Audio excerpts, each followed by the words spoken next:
Imaginez une montagne enveloppée de brume. L'air est calme et silencieux. Une silhouette solitaire commence à grimper. C'est Jésus, et il ne reste pas seul longtemps. 3 de ses disciples le rejoignent. Ils gravissent le sentier rocailleux, les yeux fixés sur le sommet. Ce n'est pas une randonnée ordinaire. Ce voyage les mènera à un moment de profonde révélation spirituelle. Les évangiles nous disent que c'est sur cette montagne que Jésus sera transfiguré. C'est un moment de transformation divine, un aperçu de la véritable nature de Jésus-Christ. Mais c'est aussi un message pour tous ceux qui le suivent.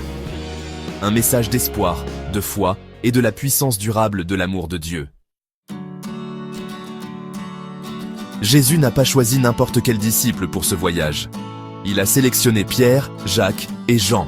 Ces 3-là étaient ses compagnons les plus proches, témoins de ses miracles et de ses enseignements. Pierre, le franc-parler, toujours prêt avec une question ou une déclaration. Jacques, le frère de Jean, connu pour sa force tranquille. Et Jean, souvent appelé le disciple que Jésus aimait, connu pour sa profonde compassion. Ils suivent Jésus, peut-être sans comprendre pleinement où ils vont, ni pourquoi. Mais leur foi en lui les pousse en avant. Ils lui font confiance, même lorsqu'ils ne comprennent pas. Cette ascension de la montagne est une métaphore de leur propre cheminement spirituel. C'est un rappel que suivre Jésus signifie souvent s'aventurer dans l'inconnu. Alors qu'ils atteignent le sommet, quelque chose d'extraordinaire se produit. Jésus est transfiguré sous leurs yeux. Son visage se met à briller comme le soleil. Ses vêtements deviennent d'un blanc éclatant, plus blanc que n'importe quel blanchiment terrestre ne pourrait les rendre. Les disciples observent avec admiration et crainte leur maître enveloppé de lumière divine. C'est le moment de la transfiguration. C'est un aperçu de la vraie gloire de Jésus, une révélation de sa nature divine. Les disciples sont témoins de quelque chose qui dépasse la compréhension humaine. Ils voient dans le Fils de Dieu, dans toute sa puissance et sa majesté. Les merveilles ne sont pas terminées. 2 figures apparaissent aux côtés de Jésus, Moïse et Élie. Moïse, le législateur, qui a conduit les Israélites hors de l'esclavage en Égypte. Élie, le prophète ardent, qui a défié les rois impies et a rappelé le peuple à Dieu. Ces figures représentent la loi et les prophètes, le fondement de la foi juive. Leur présence aux côtés de Jésus est profondément significative.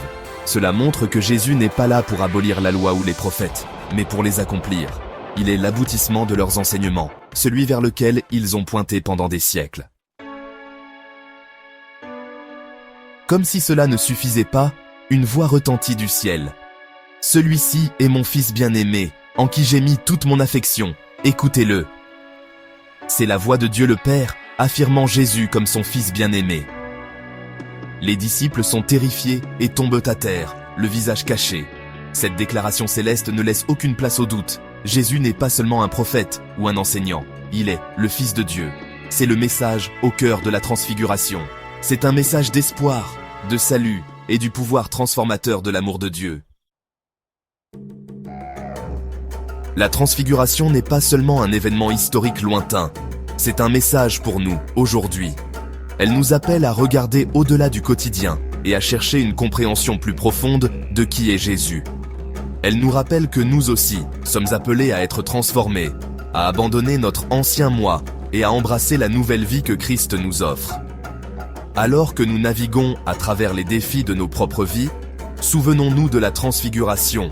Accrochons-nous au message d'espoir et de transformation.